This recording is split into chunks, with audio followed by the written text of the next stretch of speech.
acompaña. Les presento a la autora Joana Romero, feminista, diploma en Derechos Fundamentales y Derecho Constitucional por la Universidad de Cuenca, tiene una maestría en Derecho Constitucional por la Universidad Andina Simón Bolívar, es egresada de la maestría en Filosofía del Derecho por la Universidad de Buenos Aires y estudiante de doctorado en Derecho por la misma universidad. Actualmente es docente en Filosofía del Derecho en la Universidad Nacional José C. Paz y trabaja en el Instituto Interdisciplinario de Estudios Constitucionales de la Universidad Nacional José C. Paz, miembro de Bolena, Género y Diversidades, y del Cabildo de Mujeres de Cuenca. El tema que abordará Joana Romero en esta sesión serán los límites y oportunidades del proceso constituyente. Como ustedes saben, nos vamos acercando cada vez al área práctica, pero previamente es importante advertir estos escenarios teóricos que tienen también relación directa sobre cuáles son los alcances y los límites que puede haber tanto del poder constituido como eventualmente del poder constituyente ante digamos, advertencias que vivimos en nuestros países de activar de manera frecuente el poder constituyente. Así que, bueno, sin más, le cedo la palabra a nuestra querida profesora. Bienvenida, Joana, ¿cómo estás? Muy buenas tardes, te escuchamos. Hola, Damián, buenas tardes o buenas noches para quienes estamos en otro uso horario. Muchísimas gracias por la invitación y bueno, un poco estuve indagando, parece que el curso está teniendo muy buena repercusión, así que me alegra un montón de eso y sobre todo el interés que hay de las personas que están asistiendo, ¿no? con recurrencia. Bueno, como ya habías mencionado, el tema que me habías sugerido trabajar ahora era de límites y oportunidades del proceso constituyente y un poco, digamos, como para ponerlo en conocimiento de la gente que nos esté escuchando. Ya había consultado con Damián un poco cuál era la idea detrás del tema y sobre todo pensando en que es un curso de procesal constitucional, entonces, bueno, en una muy breve charla con Damián me comentaba que, sobre todo, bueno, para quienes no sean de Ecuador, en las últimas elecciones que tuvimos, sobre todo de primera vuelta, algo que había sido como una característica en varios de los tantos candidatos y candidatas que tuvimos, era el sugerir o plantear que algunos de los temas, sobre todo aquellos temas en los cuales se sabe que hay como muchas diferencias, o utilizando un término más ya propio del tema, de muchos desacuerdos, en esos temas precisamente se sugerían o bien una consulta popular o una reforma constitucional o una asamblea constituyente, ¿no? Así que bueno, un poco con esa inquietud, yo quisiera tratar lo que voy a intentar que sea una charla muy breve, sobre un asunto que, digamos, en la teoría constitucional e incluso en la teoría política se discute mucho y es un tema que no es acabado afortunadamente. Hay tensiones constantes en lo que llamaríamos el día de hoy el debate o la tensión entre el constitucionalismo y la democracia. Entonces, en ese sentido, quisiera plantear como tres dimensiones sobre las cuales poco voy a explicar. Voy a cerrar la ventana, perdón, porque hay música. Por un lado, pensar, digamos, partir algunas preguntas a partir de esta cuestión más cotidiana de, bueno, ¿qué hacemos ante estas eventualidades en las cuales encontramos que frente a cada nuevo proceso electoral, sobre todo cuando son candidatos candidatas nacionales, hay esta forma reiterativa de trasladar o prorrogar aquellos temas sobre los cuales hay desacuerdos, proponerlos como para que sea discutido en procesos como consultas o reformas constitucionales, ¿no? Eso en un primer momento. En un segundo momento, y aquí sí quisiera pedir más bien disculpas con las personas que no son de Ecuador, voy a explicar un poco de lo que es el proceso de reforma en el Ecuador, más bien lo voy a tomar como a manera de ejercicio para que cada quien en sus respectivos países lo pueda hacer, digamos, el mismo planteamiento, ¿no? Las preguntas, ¿no? Porque un poco yo lo que voy a proponer así, hacer no es dar respuestas o soluciones sobre algo, sino más bien lo inverso, ¿no? Dejar varias preguntas. En un tercer lugar, proponer sí ya lo que detrás de estos primeros abordajes sobre las interrogantes previas en los que les mencionaba en los procesos electorales y luego en el proceso de reforma concretamente que tenemos en cada país, un poco mostrar algunas luces sobre cuál es el debate teórico que está oculto, ¿no? Entre comillas.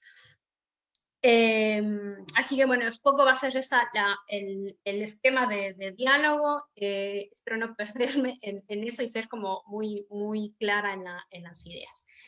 Bueno, entonces, con este primer tema de qué hacemos ante estas situaciones o estos contextos en los cuales es muy recurrente que candidatos y candidatas sugieran postergar todos esos grandes desacuerdos de la sociedad, dígase aborto, dígase el uso de las armas, dígase pena de muerte, consumo de drogas, matrimonio igualitario y un gran etcétera, sugieren, como decía, postergarlos a espacios en los cuales nosotros consideramos son de alta disputa, ¿no? Digamos, consultas populares directamente, una de esas sugerencias, ¿no?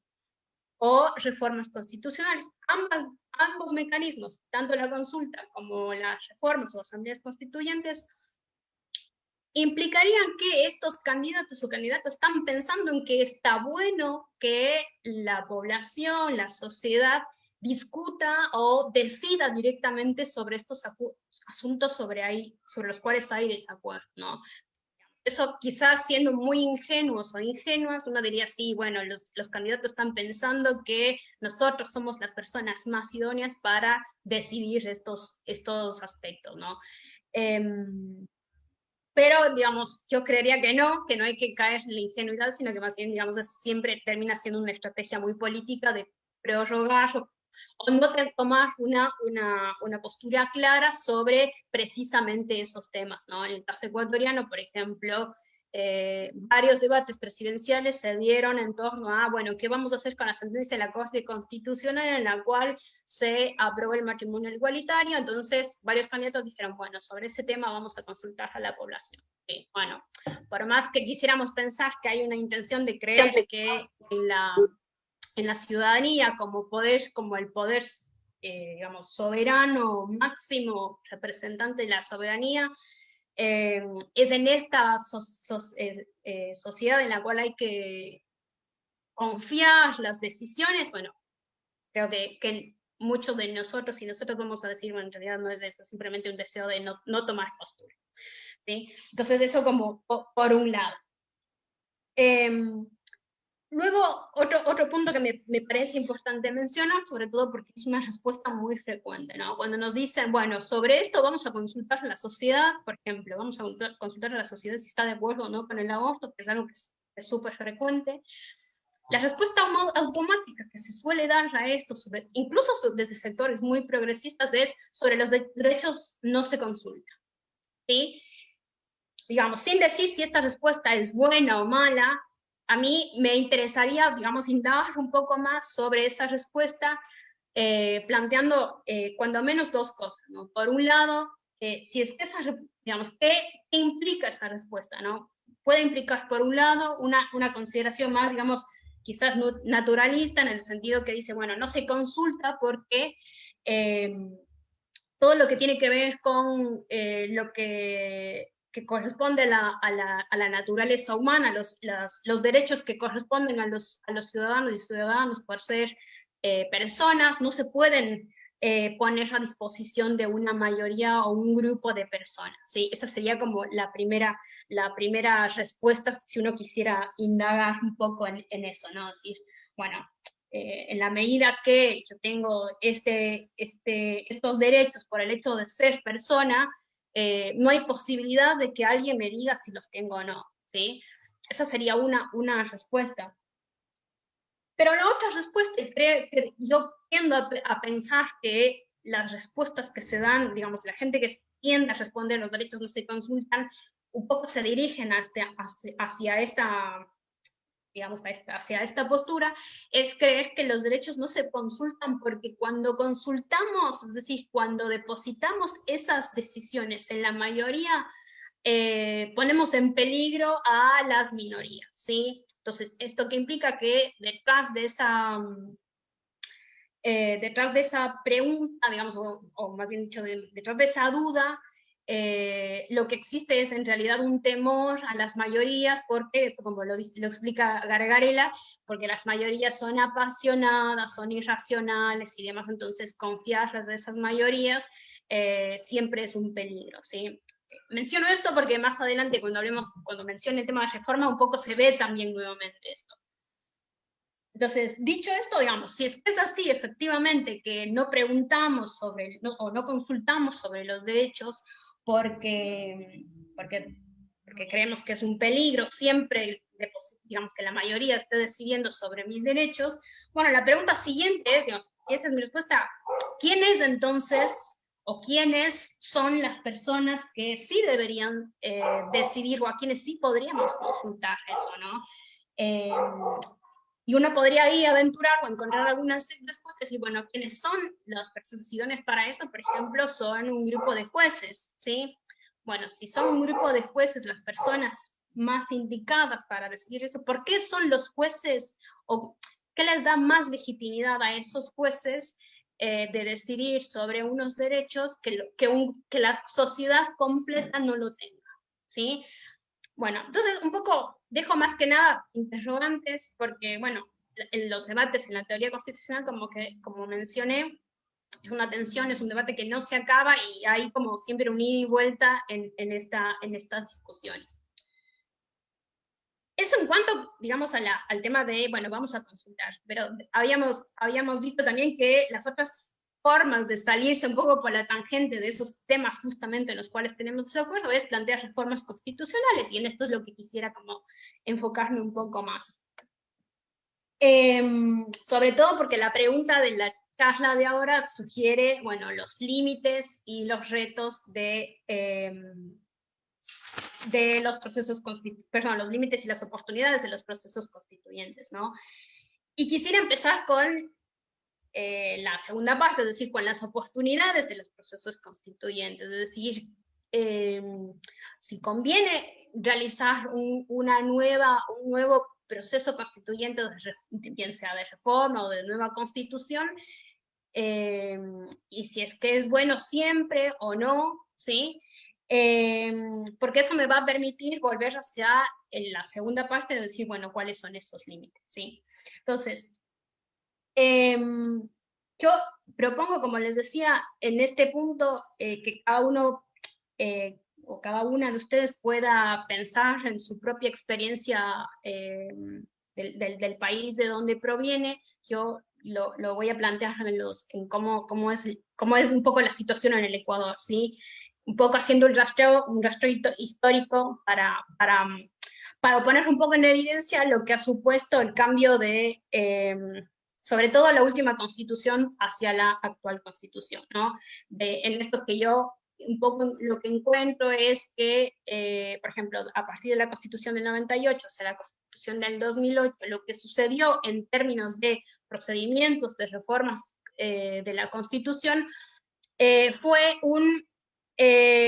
poniéndolo en términos de teoría constitucional, las constituciones se volvieron más rígidas, se agravaron los procedimientos de reforma, pero además se perdieron muchas competencias del poder, digamos, legislativo, ¿sí? En el 98, el procedimiento de reforma era básicamente, lo hacía o bien la asamblea, lo que hoy se conoce como asamblea, o el poder legislativo, o a través de consulta popular. La iniciativa, la iniciativa la tenía o la asamblea o el presidente, era un poco más ampliada, podía ser incluso el Tribunal Constitucional, el Poder Judicial y obviamente también la ciudadanía. En 2008, mientras tanto, el procedimiento de reforma se agrava, pero más, digamos, se agrava no en el sentido únicamente de la cantidad de votación que se necesita, sino además porque los procedimientos se vuelven más minuciosos, y además en lo que me interesa remarcar es que además interviene digamos, un nuevo actor que antes, es decir, en el 98 no estaba, y es la Corte Constitucional, ¿sí? En esta nueva forma de reformas constitucionales interviene la Corte, en esta forma de, como diría Juan Carlos Bayón, por ejemplo, interviene a manera de referee, ¿sí? Un poco trazando las reglas procedimentales, ¿sí? La Corte va a decir, bueno, en tales circunstancias corresponde una enmienda, en tales circunstancias corresponde una reforma o una asamblea constituyente, ¿sí? Y uno podría mirar con buenos ojos la intervención de la Corte solamente en términos procedimentales, pero como lo voy a sugerir al final, sobre todo con la mirada que tiene Jeremy Waldron, vamos a ver que efectivamente el papel que tiene la Corte, que ahora yo menciono que es el papel de referee, en realidad es un papel mucho más grande, por decirlo poco. Sí, si se escucha música de fondo voy a pedir disculpas, pero es incontrolable. Entonces, como digo, entonces hay un cambio importante entre el 98 a 2008, sobre todo porque se resta competencias al Poder Legislativo, como ustedes lo ven, y además porque interviene un nuevo actor y los procedimientos se vuelven más, como decía, minuciosos, ¿no? No sé, Damián, no me fijé a qué horas arranqué, si me podrías indicar cuánto tiempo me queda, así voy controlando eso. Sí, tranquila, yo te aviso cuando nos falten unos 10 minutos más o menos. Gracias, sí. Bueno, voy muy cerca de terminar. Entonces, como decía, si lo miramos desde el punto de vista de las oportunidades, es decir, qué tan conveniente o siempre vamos a pensar que es necesaria o es importante o urge una reforma constitucional, uno puede decir, bueno, en términos de tiempo, tomando la respuesta, por ejemplo, de Jefferson, es decir, bueno, sí, porque una constitución al menos debería cambiarse cada 20 años, claro, bueno. Jefferson lo dice en un momento en que la expectativa de vida de las personas era más o menos 45, 50 años. Hoy totalmente diferente, y además, pero uno, y así tomar al pie de la letra la idea de Jefferson, sobre todo, por ejemplo, en el caso ecuatoriano, bueno, en Ecuador hemos cumplido casi a raja tabla la sugerencia de cambiar cada 20 años, pero no sé qué también nos ha ido con eso, ¿sí? Pero además también hay otras experiencias, por ejemplo, en el caso argentino, en el cual la última reforma a la Constitución de 1853 se dio en el 94, ¿sí? Entonces, digamos, no hay como una receta clara y definida sobre siempre es bueno hacer una reforma o una nueva constitución, ¿no?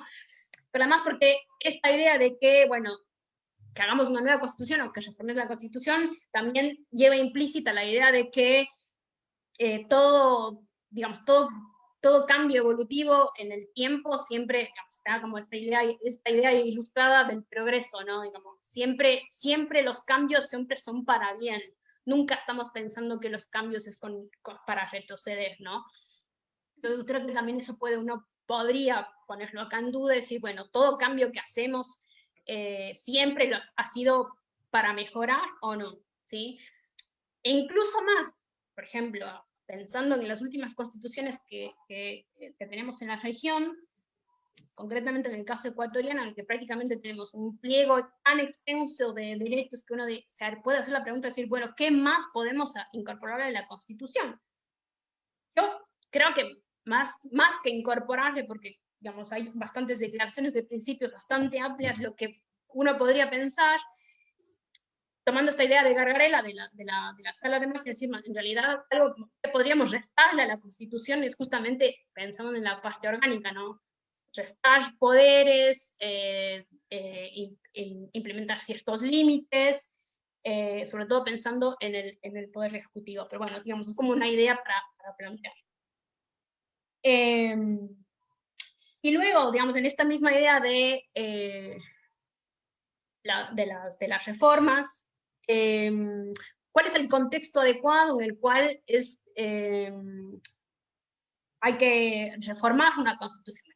O dicho de otra manera, ¿conviene del contexto cuándo es el mejor momento o no para cambiar una constitución? Es decir, pensando en el electorado, en las condiciones políticas y sociales del país, hay que cambiar una constitución en el contexto más complejo, más bien al contrario, cuando hay posibilidad de ciertos acuerdos, digamos, todas estas cosas vale preguntarse al momento que nos hacemos la pregunta sobre la oportunidad de los procesos constituyentes.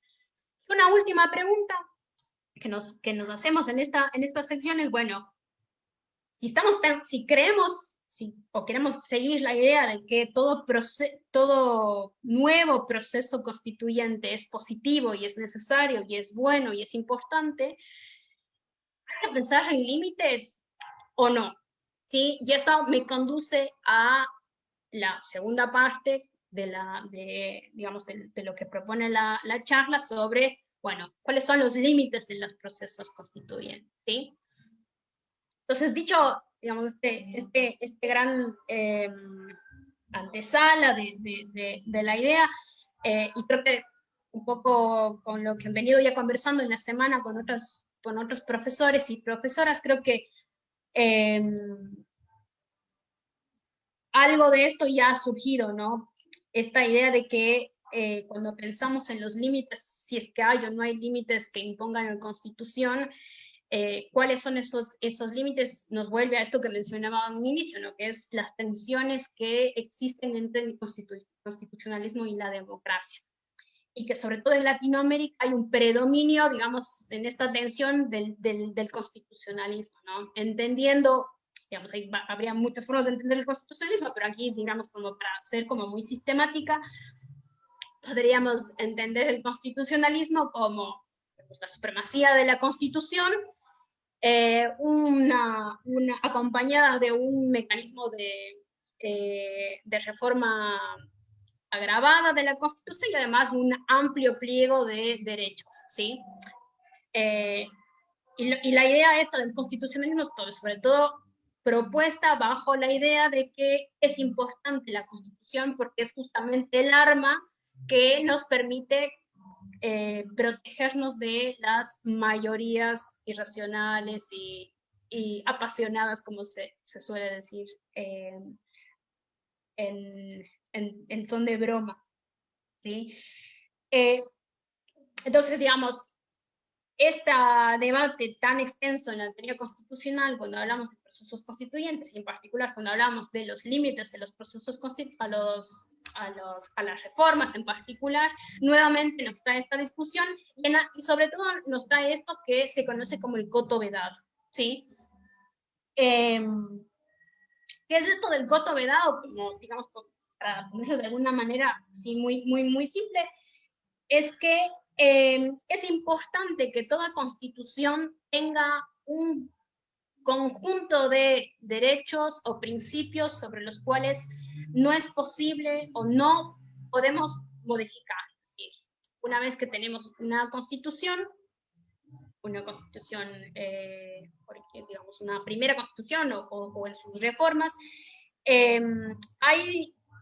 es importante que esa misma constitución reconozca un conjunto de derechos o principios sobre los cuales no vamos nunca a reformarlos, ¿sí? La idea del coto vedado justamente entonces defiende esto, ¿no? No vamos a discutir sobre eso porque ese es del arma nos cuida de las decisiones de esta mayoría. Y nuevamente, esta idea del voto vedado nos lleva a esto que yo mencionaba hace un momento, ¿no? La idea de que las mayorías son apasionadas, son irracionales y demás, por lo tanto necesitamos algo que nos defienda de las mayorías, digamos, que es la idea propia del constitucionalismo, en donde la Constitución defiende, protege esos derechos, son una arma para lo que dice algún autor, el caballo desbocado que supone la sociedad. Dicho así, digamos, cuando Waldron analiza o, digamos, plantea el tema del coto vedado, dice, contada hasta ahí la historia de que, bueno, la importancia de contar con un coto vedado, porque la mayoría, si no, digamos, abusa y los pone en peligro a las minorías. Waldron dice, contada hasta ahí la historia, es una historia contada a medias, ¿sí? Y, digamos, si acá es donde me quiero conducir, intento ya cerrar con esto, Waldron dice, es una historia contada a medias, ¿por qué? Y lo dice, digamos, voy a intentar explicarlo así como muy sistemáticamente. Waldron dice, a ver, si partimos del supuesto de que es importante tener un conjunto de principios o derechos sobre los cuales no vamos a modificar nuestras constituciones y por lo tanto se mantiene alterado a pesar de que otras cosas en la Constitución cambian, eso supuso a su vez de que previamente tengamos un acuerdo sobre cuáles van a ser esos principios, ¿sí? Con lo cual, digamos, el punto al cual va Waldron es que el propio constitucionalismo supone un proceso de decisión colectivo, que nos hayamos puesto de acuerdo en un momento dado cuáles van a ser esos principios. Y uno podría ir un poco más atrás y decir, pero además de ponernos de acuerdo mediante algún proceso deliberativo, democrático o de mayorías, de cuáles son los principios, además tuvimos que ponernos de acuerdo de cuál va a ser el proceso para el cual vamos a decidir. Digamos, casi podría ser una vuelta al infinito. Entonces, a lo que va Waldron con esto es, no solamente que el constitucionalismo también supone una idea de contar con un proceso de toma de decisiones, sino que además el constitucionalismo es quien propone que los mecanismos de toma de decisiones por mayoría son falibles, el propio constitucionalismo también se vuelve falible en esta idea, ¿no? Claro, y el constitucionalismo intenta dar respuestas a las múltiples, no solamente la de Waldron, obviamente, ¿no? Las múltiples críticas, además, es un debate que no viene de, digamos, de acá, uno puede revisar en los federalistas, el debate entre Jefferson, Madison, Penn, demás, incluso rastrearlos en el siglo XVI y XVII, vamos, ha habido muchas formas en las cuales se ha dado la respuesta, ¿no? Pero, digamos, si nos vamos más hacia los autores más contemporáneos, por ejemplo, tenemos la respuesta que daba, por ejemplo, Dworkin a partir de la idea de la metáfora de Ulises y las sirenas, ¿no? Decir, bueno, ¿por qué necesitamos un coto de vedado? Necesitamos un coto vedado porque es la única forma de cuidarnos de las malas decisiones que podamos tomar a futuro. Pues la idea de Ulises, ¿no? Ulises, en medio del mar, sabe que se aproximan las sirenas y que en algún momento de irracionalidad infringido por las sirenas puede tomar alguna decisión absurda, estúpida, irracional, que entonces dice, bueno, Ulises, ahora que estoy totalmente lúcido y no invadido por las sirenas, decido atarme al mástil del barco, ¿sí? De tal manera que cuando crucemos por donde están las sirenas, no haga ninguna cosa rara, ¿sí? Entonces, esta es un poco la respuesta que da el constitucionalismo. Y del lado de la democracia también asimismo dice, bueno, pero esa metáfora puede servirle a Ulises, pero no va a servirnos a una sociedad en donde primero no hay una sola persona, sino son múltiples, y además porque los desacuerdos no es entre A y B, ¿sí? Es múltiple y diverso, y además porque la metáfora parte de que hay una idea clara en que Ulises, digamos, parte de la idea de que podemos distinguir cuando Ulises está en un momento de plena lucidez y cuando no. Digamos, si uno quisiera pasar la metáfora a la idea de la sociedad, bueno, ¿cuál es el momento de mayor lucidez de la sociedad para decir, este es el momento en que necesitamos decir que este es el conjunto de principios y derechos sobre los cuales nunca vamos a debatir, digamos? No es una, por más tentativa que suene la metáfora, no es fácil de aplicar, ¿sí? Está buena como metáfora, pero no como para la vida práctica.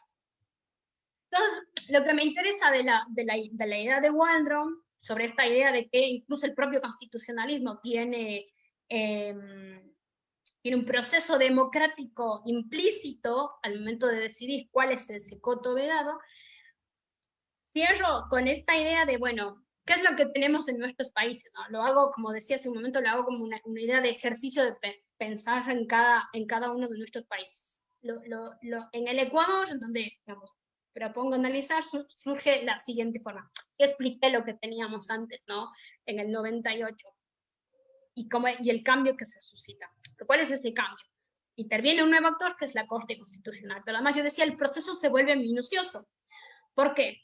Porque la Constitución dice, primero, digamos, traza como tres caminos. Enmiendas, reformas parciales y como es asamblea constituyente. Pero dice, cada uno de estos tres mecanismos dependerá de qué es lo que quiera reformarse. Por ejemplo, si vamos a ir por la enmienda, ¿sí? La enmienda no puede darse cuando se trate de reforma de la estructura del Estado, de la estructura de la Constitución, de restricción de derechos y garantías, o incluso del propio proceso de reforma. Cuando no se trata de ninguno de esos cuatro temas, entonces, bueno, procede una enmienda y el trámite, bueno, puede ser vía referéndum, pero también lo puede ser un proceso legislativo, sí agravado ante la propia asamblea con una mayoría X. Y luego está el proceso de reforma. Dice, bueno, el proceso de reforma podrá hacerse siempre que no se trate del procedimiento de reforma de la Constitución y además de la restricción de derechos y garantías. ¿Sí? Y luego del procedimiento que en última instancia, digamos, tiene un proceso legislativo y luego tiene un proceso de aprobación vía referéndum. ¿Sí? Y finalmente, cuando se trate de todas estas otras cosas que están condicionadas, ¿sí? Lo que deberá hacerse es vía asamblea constituyente. Sin entrar en los detalles que da como para mucha discusión, lo que sugiero, digamos, pensar es que justamente estos cuatro elementos sobre los cuales se juega en la Constitución como condicionantes para el proceso, no solamente que juegan como una especie de voto de vedado, es decir, sobre las cosas, quizás no sobre las cuales no podemos discutir, sino sobre las cuales el procedimiento cambia. Pero a dónde voy, y esto por eso la idea de Waldron es que la determinación de cuándo algo, por ejemplo, cuando la reelección indefinida se constituye en un mecanismo de restricción de derechos, o un mecanismo de reforma de la estructura del Estado, o cualquier otra cosa, eso, la determinación de que ese aspecto calce en cada uno de estos, corresponde a la Corte. Con lo cual, digamos, no solamente que parece que sí tuviéramos un coto vedado, sino que además ese coto vedado está encargado a, como ya lo habrán visto en explicaciones anteriores, al órgano menos democrático.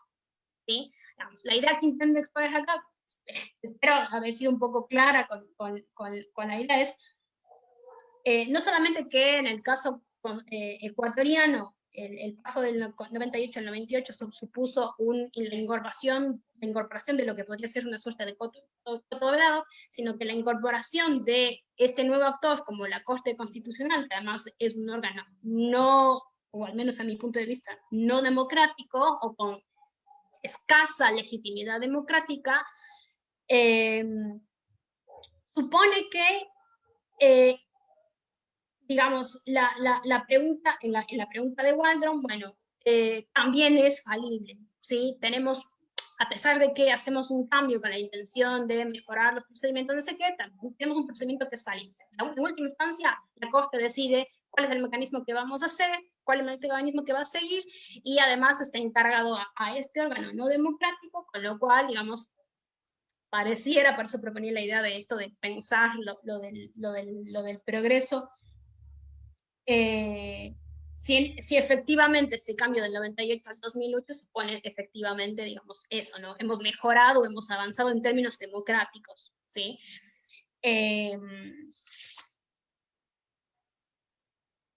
Eso un poco como para cerrar, querido Damián, no sé, por ahí si hubieron preguntas o dejamos para el final. Sí, vamos con la pregunta. Tenemos levantada la mano del doctor Kevin Sin Freire. Lo escuchamos, doctor. Bueno, buenas noches, qué gusto, doctora, volverle a encontrar en este espacio, felicitarle por la ponencia.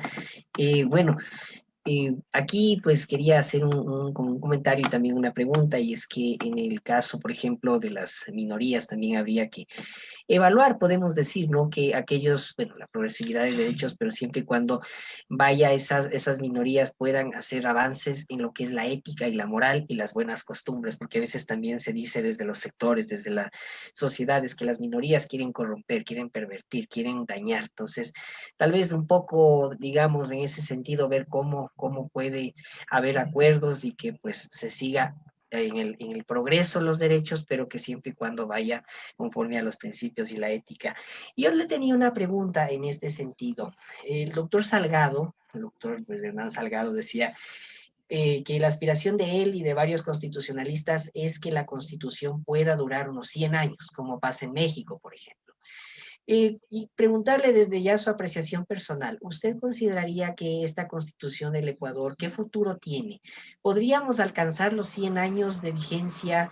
¿Qué se podría reformar para que se mantenga ese tiempo? ¿O es necesaria ya según la evolución del derecho, según las condiciones, porque el derecho es cambiante según las condiciones de las personas, ¿no? Según la vida de las personas. ¿Usted creería que es más viable ya cambiar de Constitución porque la que tenemos no se cumple, porque la normativa no, porque algunos de los preceptos no se cumplen? ¿Usted qué futuro le ve a esta Constitución? Porque también es lamentable, ¿no? Como países grandes, como Estados Unidos, tienen una, pero en cambio Ecuador pues ya va por las 20 constituciones y eso es algo complejo. Entonces, ¿usted qué futuro le ve a esta Constitución?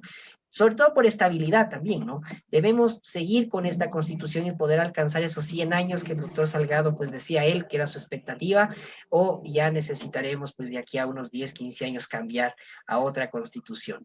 Muchísimas gracias y felicitarle por su ponencia. Okay, le escuchamos, doctor. Bueno, muchas gracias, Kevin, y igualmente un gusto volvernos a encontrar en estos espacios. A ver, en relación a tu pregunta, bueno, quizás faltó de mi parte aclarar al principio que la postura que yo tengo claramente no es la predominante en el ámbito del mundo constitucional, ¿no? Yo en el debate o en la tensión del constitucionalismo y la democracia, yo me aboco hacia la democracia, ¿no?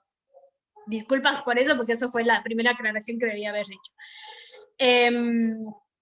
Luego, partiendo de esa idea, digamos, y con lo que dices vos, digo, ¿qué futuro le vemos a esta constitución o a cualquier constitución que cada uno tiene en su país, digamos, de que deba durar 100 años? Digamos, ahí yo haría respondería dos cosas. Primero, una, digamos, siguiendo la línea que te digo, democrática, digamos, si la idea de decir, bueno, necesitamos una constitución que dure 100 años. Si nosotros decidimos que esa constitución debe de durar 10 años, bueno, que dure 100 años, si es que esa es nuestra decisión. Pero ahí hay un problema que dudamente nos aboca a este debate, que es, bueno, si nosotros, digamos, si tuviéramos este momento en el cual dijéramos, bueno, hoy vamos a dictar una constitución y incorporamos una cláusula en la cual vamos a decir, bueno, esta constitución va a durar 100 años y por lo tanto no podemos modificarla antes de eso, implica un problema por lo que se conoce, digamos, del comprometer las próximas generaciones, ¿sí? Digamos, a esto se tradujo el debate, por ejemplo, en el caso de los federalistas, en si es que una generación, la actual, puede comprometer a las generaciones futuras, ¿sí? La idea del coto vedado es esa, ¿no? Si podemos o no comprometer, y por ejemplo, la idea de Jefferson es no, Por eso Jefferson hablaba de los 20 años. Y bueno. Entonces, digamos, por eso decía, hay como dos respuestas acá. Si nosotros decidimos, bueno, después de 100 años, durante 100 años no vamos a cambiar la Constitución, bueno, hay un acuerdo. Pero incluso esa decisión de no cambiar la Constitución en 100 años, tiene que también debería, o esa es la postura, debería también estar sujeta a poder cambiarse. ¿Sí? De tal manera que esto que mencionaba, no comprometemos a las generaciones futuras a, digamos, a los deseos de la generación actual. Esto dicho en términos teóricos, ¿sí? Estrictamente teóricos. Pero en la práctica, ¿qué pasa? Digamos, en la realidad, ¿qué pasa? Digamos, nosotros somos la experiencia extrema, en realidad somos la experiencia extrema de cada 10, 15 años cambiamos de constituciones, ¿sí?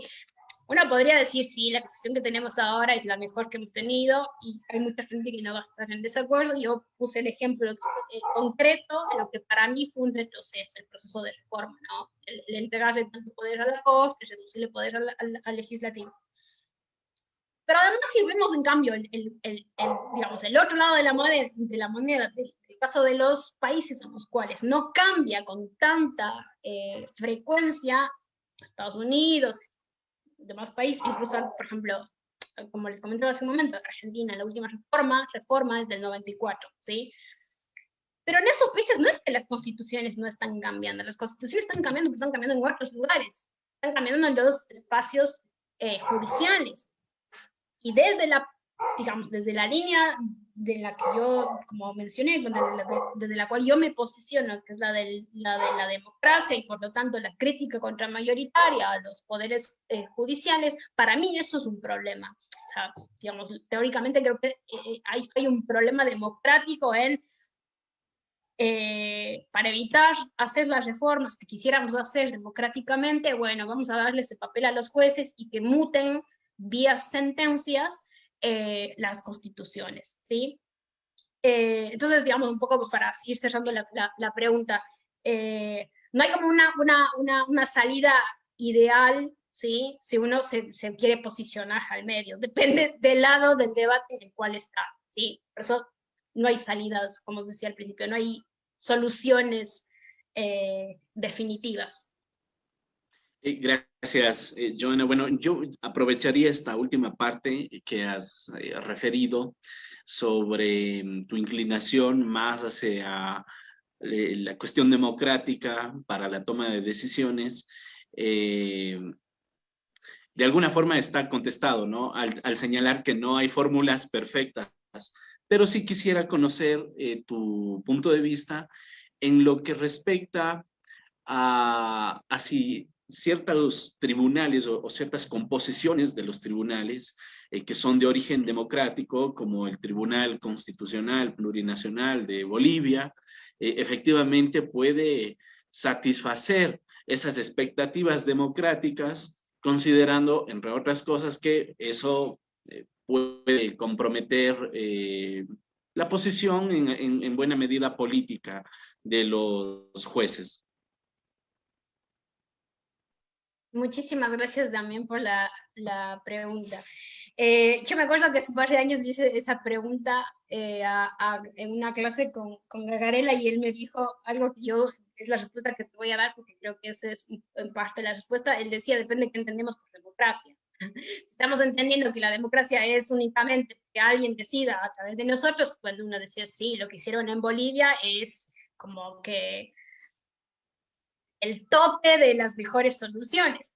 Pero creo que justamente, digamos, en parte de la respuesta de Gargarella estaba en eso, en decirme, o sea, esa es la forma más limitada que podemos ver de democracia, pensar que alguien representante esté ahí. Yo creo que habría un poco, digamos, habría que pensarlo de este otro modo, ¿no? A pesar de que son electos los miembros del Tribunal Constitucional, como en otros países son designados vía el legislativo, no es voto directo, ¿sí? Igual sigue siendo un grupo de 8, 10, 15 personas las que están decidiendo frente a toda una mayoría. Ya. Entre la decisión de 10, como dice Gargarella en algunas películas, de 10 iluminados o 15, o según lo que se conforme el tribunal, frente a la decisión de toda una población, ¿cuál es más legítima? En términos democráticos uno puede decir es más legítima la que decide el pueblo, pero hay quienes dicen no, pasa que los jueces están más capacitados, son más aptos y más idóneos para esto. Yo ahí me voy por la línea de Waldron. Waldron dice, bueno, pasa que los jueces están decidiendo justamente sobre esos temas sobre los cuales no tenemos acuerdos.